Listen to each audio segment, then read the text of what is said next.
Welcome everyone. This is the DELISA webinar recorded on March 20th, 2024.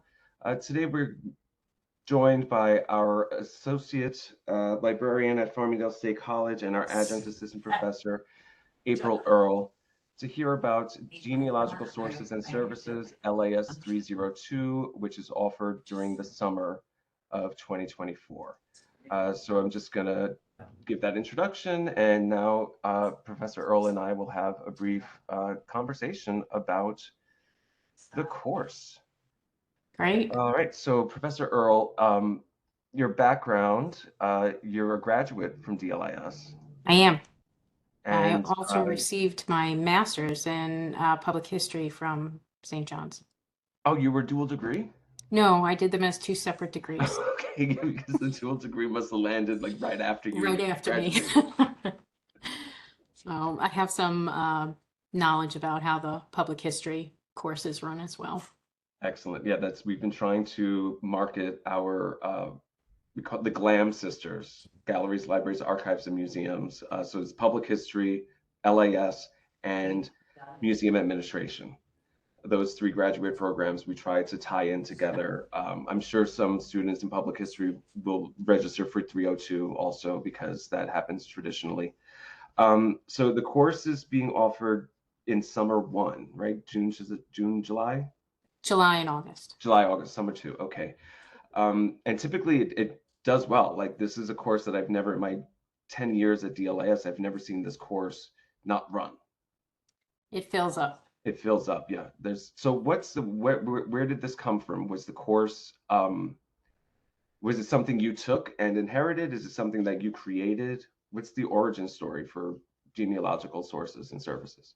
Well, when I took it, it was a 1-credit course. We were sort of on our own to explore the topic. But then Dr. Olson, former director of DLIS, taught this genealogical course as a 3-credit class. And then when he left St. John's, he told me I should contact the department, and I waited a year or two, but I did. It's sort of my personal history with genealogy started when I was a little kid and attending a family reunion and having to figure out how everyone was related sort of got me caught up in this puzzle of connection and documentation of how relationships are. Discovering something about my family history gave me a better sense of who I am and my place in the world. So it's very meaningful to me, as opposed to, if I were just teaching a reference class or instruction. This has a very personal feeling to it, and I think that's what draws students into taking it. Honestly, it's a very popular topic in public libraries. Get a lot of genealogy questions there. Culturally, DNA testing and all these ads for Ancestry.com, it's around, it's in our face, and it's gained in popularity. It goes through waves, though. There's a whole history to the study itself. And being able to read and interpret historic documentation to understand the lives that people lived is important to librarianship, whether you're going to be an archivist or you're going to be a children's librarian. It's he may not see it as much as a children's librarian, but the idea of understanding relationships and the critical documentation to those relationships is a skill. Yeah, it's really it is a very personal thing, but in public libraries, there's a lot. I mean, I used to see this when I was working in a public library. We would get genealogical questions at the reference desk 3 or 4 times a week. And once you start those patrons on that research journey, you are going to be their Sherpa for the entirety of the schlep. Like, you're going to be dragging them up a mountain of family history. And what's interesting is the difference, going back to this documentation question, the immigrant story. And, I remember as a kid, I grew up in New York City, and so we had the opportunity to go to Ellis Island when I was in junior high. I think seventh and eighth grade, we were studying immigration and in social studies, kind of immigration Mhm. curriculum. And we went to Ellis Island, and we had a tour. And at the point where the tour guide turns and says, "Here's the database. Here's this giant touchscreen computer that you can conduct a search." It wasn't even touchscreen. This is in the 90s, so it was like, you input your family name and whatever information. And she turned, and we could see the realization on her face, speaking to a junior high class that was predominantly Black and Latino. Um, we didn't have the Ellis Island experience. So there was really nothing, and that kind of killed the trip a little bit, because it's like we're not part of this. There's no Mhm. documentation in your database Mhm. that supports our story. My family came to the mainland on famously, my mom says, on a DC-10. Mhm. um, Well, mine came before there was Ellis Island, right. so I don't have that Ellis Island experience either. Um, and I've had some concern about having students in my class who are immigrants themselves or first generation Americans, and being able to meet their needs, and how do they learn how to use these historic documents that they don't find them their own story in. So I've built in a few assignments into the class to help address that. But the bulk of the course is focused on writing a um, narrative about an ancestor, basically a brief biography on one of your ancestors, and supporting it through documentation. And for, someone who they themselves is an immigrant, have to be able to find documentation to support that story, or you have to be able to communicate with family members to support the family lore, or use secondary sources to bring the history of that person's environment to the page. Um, but one of the things a lot of Americans use for their genealogy research is the US federal census. And so one of the assignments in the class is to be able to track my family through the US federal census. Um, and I do that in part because very often people doing genealogical research for someone in a library role, a librarian role, um, you wouldn't be looking at your own family history. You would be looking at somebody else's. And so that's the bulk of the assignments really in the class, aside from readings and discussions we have. One of the projects that your course inspired a couple of years ago was a student who did genealogical research on his community in New Mexico, where he was from. Mm. And he found historical census data from the 1860s, I think, and he presented at a conference. He did a poster on the most common names in New Mexico from the 19th century. That's pretty awesome. Yeah, so Um, that was a really fun project that he got to take out of the class I and haven't heard into the about real it. world. That's awesome. Yeah. I like to hear what the students are doing after they've taken the course. And we have a couple, one who works at the Milstein Division of New York Public Library. She Mhm. speaks to my class every semester, which I understand the class is asynchronous, but I also offer some synchronous opportunities for you to talk to some genealogists. We have another student who has gone on to be a genealogy librarian at Allen County Public Library, which is a Okay. very important genealogical library. It's the largest public library to have a genealogy collection, so a very important one, and she's there. So yeah, they come and talk. Have a couple guest speakers, usually four or five. Will come on one night, and we just chat about their career path and how they got to be a genealogy librarian, whether their setting is public or in an archive or special library like that. Yeah, we have an alumna who's has reached out to me. She's interested. She's working for a historical society, Mm. and she's interested in taking LIS 302 this summer. She wants to audit the course because she feels that the genealogical research aspect is something that those skills and those tools she's not very familiar with. So she wants to take it. When she was in the department, she focused more on archival studies, like she was heavy into archival studies, but she sidestepped this elective, and now she's coming back for it.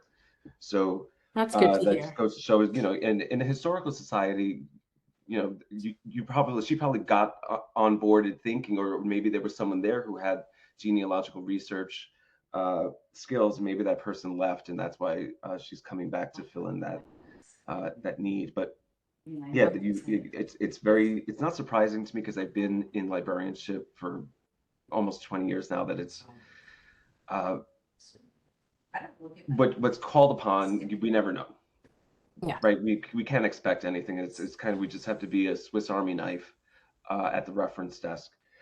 But yeah, that's great that you have real world genealogists come in and talk about how a career can be built out of this area of research, Yeah, some who especially. hold MLSs and some who do not. Yeah, So we discussed that as well. excellent. All right, I mean, that's really, it's the takeaway from this is just that your students are getting the experience of conducting genealogical research. They're learning the fundamental importance of having critical documents, uh, and just reinforcing these notions that drive our profession of getting our users access to the information. And this is one avenue that it's very common. It's very it's just ubiquitous. People are very curious about their family history and about their story. I know personally in my family, my brother did one of those DNA kits in the mail, and then got a call from law enforcement Yeah. about a distant relation who was involved Yeah. in a crime. Yeah. We had a student from the class who she just did her family tree on Ancestry and had made her tree public. And because of that, law enforcement was able to contact her and ask her some questions, even though she had not taken a DNA test. Enough people who had connected to people within her tree. And so the strength of her tree got her a knock on the door from the FBI. So you can I mean, take the this class. we can talk about data security and Yes, privacy and confidentiality all we want, but at the end of the day, you put your DNA in an envelope to a third party. Sorry. things happen. Um, One of the things I think that is sort of a side effect of the class is the ability to connect with people. And not only your own family, asking them about questions that you have or discovering their stories, but also just the idea of finding out that, if you have some sort of terrible hidden secret in your family, so many other people do. Yeah. And I think it makes you connect to patrons much better. That way you see the humanity in every life and you can, relate to it. Yeah, I know someone who found a whole secret family. Mm, that happens. That happens, right? And it happened in their case because someone passed away. Hmm. Like the man who had kept both families passed away, and so the secret family reached out and said, "Hey, we haven't heard from him in a while. Is everything okay?" And that the people who thought they were the primary family said, "How do you know him again?" And then it came Mm, out, and they were able to develop a relationship. It was all very amicable well, because they that's lost their good. father figure, both families. But yeah, that's the kind of stuff that those little surprises, those little secrets come out.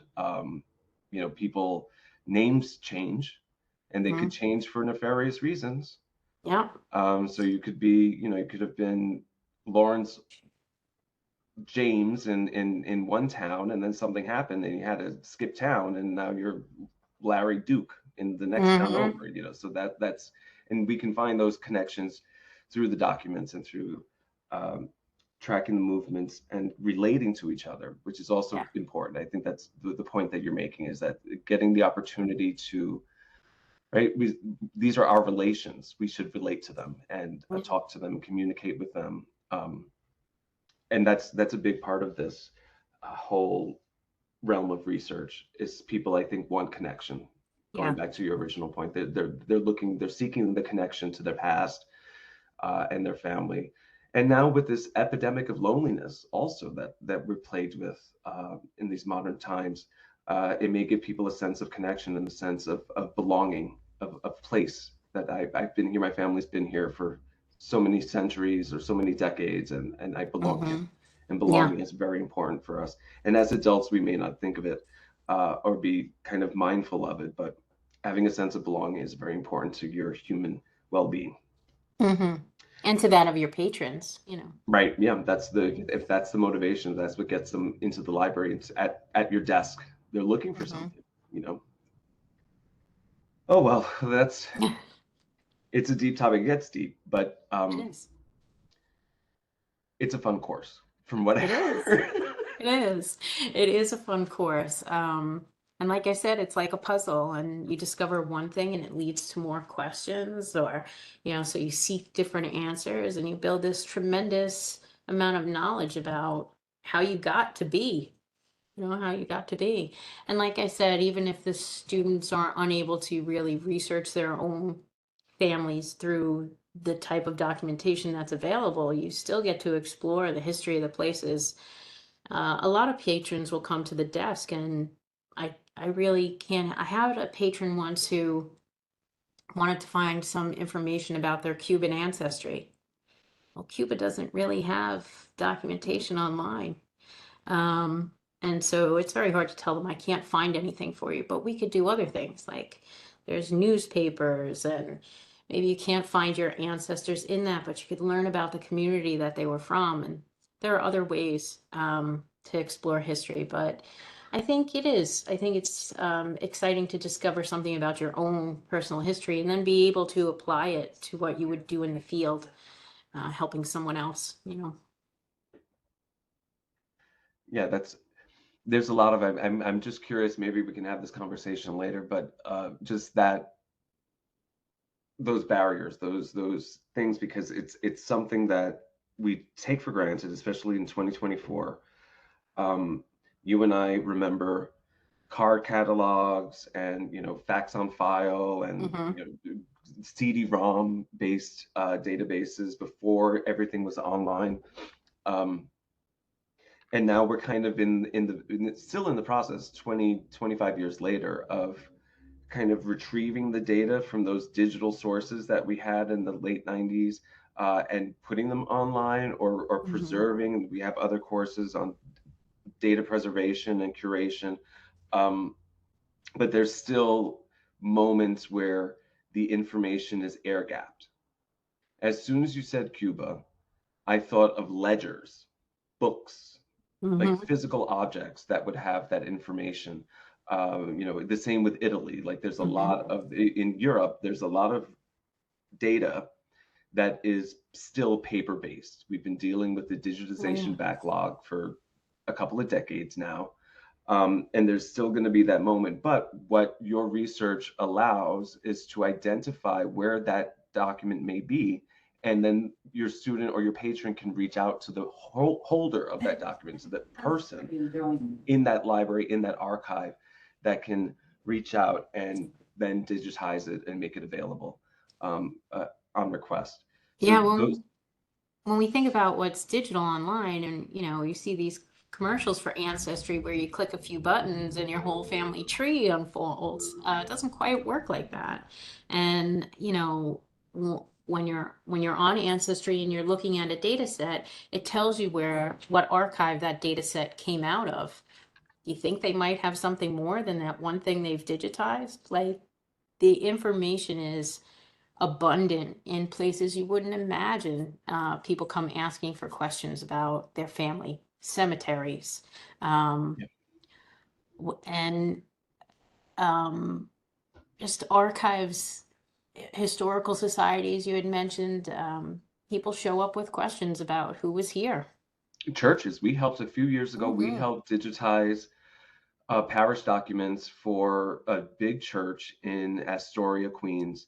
And that was all genealogical information. It was baptismal records and wedding certificates Mm-hmm. for 200 years.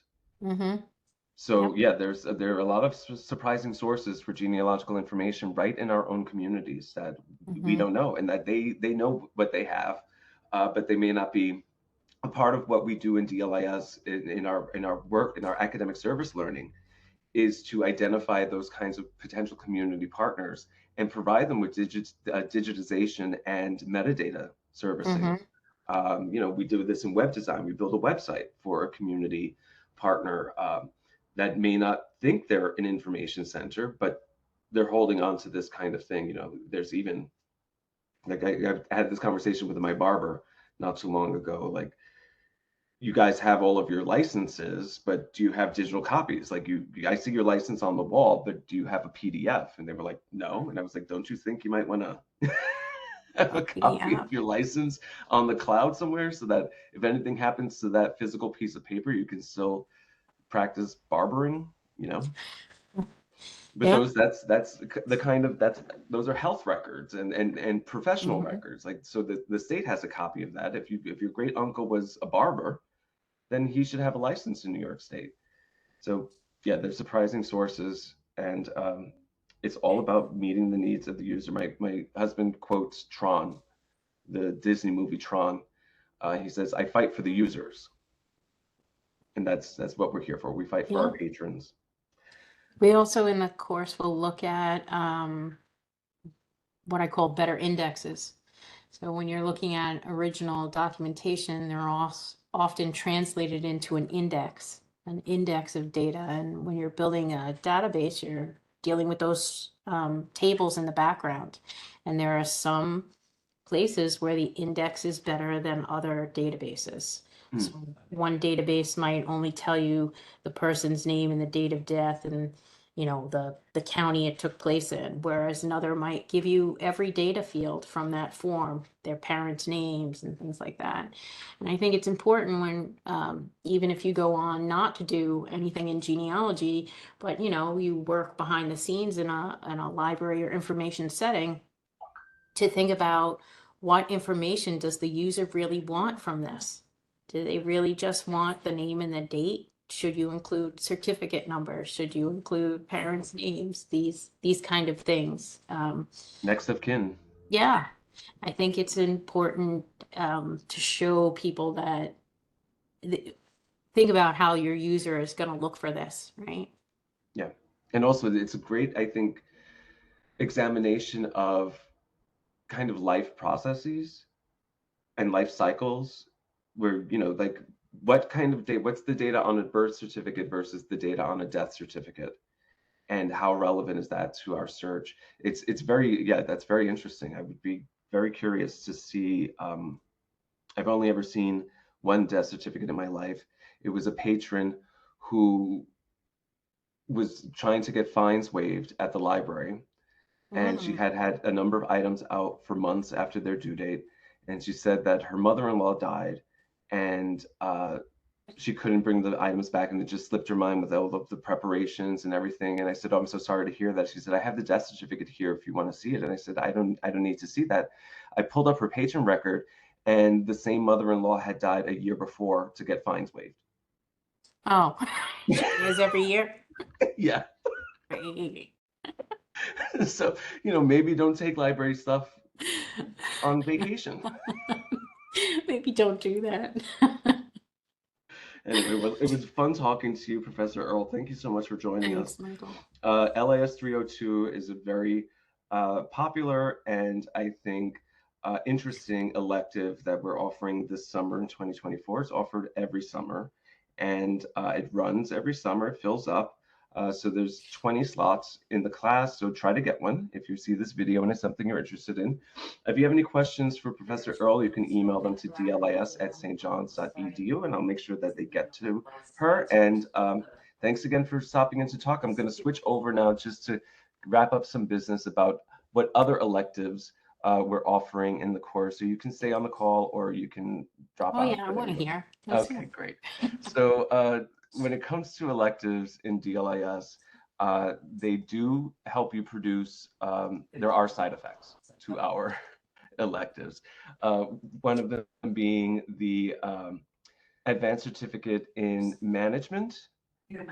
So if you take the electives 262, it's loading, hold on a sec. 262 project management. So 240 is in the core. So every student in pursuing the MSLIS is going to take 240. That's management of libraries and information centers. If you take 262, 263, and 282, which are also offered during the summer, you'll achieve the advanced certificate in management, which is a separate certification in addition to your MSLIS. We also offer the Advanced Certificate in Social Justice. The electives for that are Materials and Services to Diverse Populations, Cultural Competence for Information Professionals, Social Justice in the Information Professions, and Fake News and Misinformation. Those are also summer and that runs year round. So those are spring, summer, and fall courses. So you can take that and you can take those and achieve the Advanced Certificate in Social Justice, which is relatively new. But it's a great set of skills and an additional credential that you get with your MSLIS. We also have the records management certification. Now, this is a joint partnership with the Institutional Consortium of Records Managers, International Consortium of Records Managers. And if you take the 5 courses listed, 203, again, is in the core, so you're already taking that. The electives 310, 311, 314, and 315, if you take that sequence, those 5 courses, upon graduation with the MSLIS, you will qualify to sit for, no, I'm sorry, you'll qualify to be recognized as a certified records analyst under ICRM certification. And if you add an internship or achieve a year of work experience in records management, you'll then qualify to take the final part 5 of the examination to be a certified records manager. So this is something to consider. This is a real career path. This is the closest to a track that we have in DLIS. Um, those courses, you can speak to Dr. Christine Angel or email dlis@stjohns.edu if you're interested. But that's definitely a career path. It's an additional certification conferred by an outside organization. So if you have any questions about that, email dlis@stjohns.edu. And finally, these are the entire offerings for summer. Summer session 1, which is June to July, pop culture and young adults, library services to the unhoused. This is the first time that course is running. I'm very excited about it. Cultural competence for information professionals, fundamentals of data curation, and fake news and misinformation. And in session 2, which runs July into August, teen spaces for libraries, knowledge management, genealogical sources and services, and archival appraisal and management. So those are the electives that are on slate for this summer. Bear in mind, as you're registering, you're getting your seeking advisement. We'll run another presentation like this for courses being offered in the fall. That'll happen sometime in the summer. And that leads me to our housekeeping. Applications for the John Garino Memorial Scholarship are due on March 25. That scholarship is awarded to current MSLIS students who have exhibited or demonstrated a commitment to volunteerism and service. So if you fit that mold, apply for the scholarship. Easter recess starts on March 28th and runs through April 1st. The university is closed. That means all university offices are closed. You won't be able to get any of your needs met from the university during that period. But do reflect on the current state of the world and try to find inspiration for renewal in the spring. April 8th is the beginning of graduate registration. That's when you'll be able to log into UIS and register for your classes for the summer and fall, hopefully LAS 302 being among them. The e-portfolio is due on April 15th for students who are trying to get a diploma dated May 30, 2024. So if you're graduating this semester, April 15th is when the e-portfolio will be due. And finally, May 17th is grad commencement on the Queens campus. So congratulations to everybody marching who graduated in the fall and in the winter and now in the spring. I hope to see you on the 17th of May at the Queens campus. There will be an online live stream of commencement. So if you can't make it to campus, you can still participate and make a day of it. So that's fun. I used to volunteer for commencement, and I had to stop because I was crying the whole time. Seeing my students, they would. I was an usher the first year, and so they would come off stage, and I would escort them back to their seats. But I would, hug them and congratulate them, and stand behind them crying. And then I said, I'll volunteer as latecomer captain so that if anyone gets there after the ceremony begins, all I have to do is run them to their seat. So I'm not standing in the ceremony weeping. So commencement is fun. I'm proud. I'm proud of our graduates. It's nice that they're going out into the world, and with our mission and what we teach and the way we teach it in DLAS, I think they're going to have, and from dealing with alumni for 10 years, like a lot of people like you have had an impact, and they find their voice and lend it to others, and that's really important stuff. So thanks again, April, for coming and joining us. Thanks for having me. We'll see you soon, I think. Summer. Yeah, that's right. It's summer. All right. Well, take care. Enjoy the rest of your semester before the next one starts. And I'll see you soon. Take care. Bye-bye. Bye.